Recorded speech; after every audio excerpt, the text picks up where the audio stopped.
Ömrümdə traktor sürməmişdim, bunu da sürdü. Bugün bağımızdan dərdiyimiz meyvələrlə dostum Valehin başını alladıb onu ot yığmağa apardım. O da meyvələri ləzzətlə yeyərkən hələ çəkəcəyi əziyyətdən xəbəri yox idi.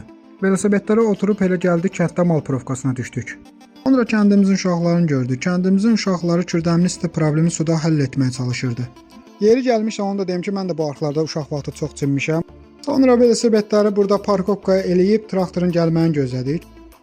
Traktorda kəndi toza basa-basa nəhayət ki gəlib çıxdı. Biz də traktora əyləşib və döyüş bölgəsinə yollandıq. Bu da bizim qəhrəmanımız traktorimiz Eldardır. El arasında adı Dubarədir. Otu kim üstdən vuracaq, kim altdan qaldıracaq. Biraz sporlaşandan sonra axırı razılaşdılar. Ot lapedə yüklənəncən Eldarla Valehin ulduzları heç cürə barışmadı. Vuruşdular, elə hey vuruşdular.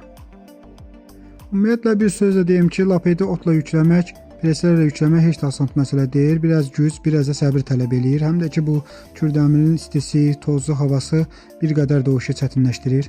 Sonra lapetlə üz tutduq kəndimizə sarı. Bir təhər də olsa otu gətirib çıxarta bildik.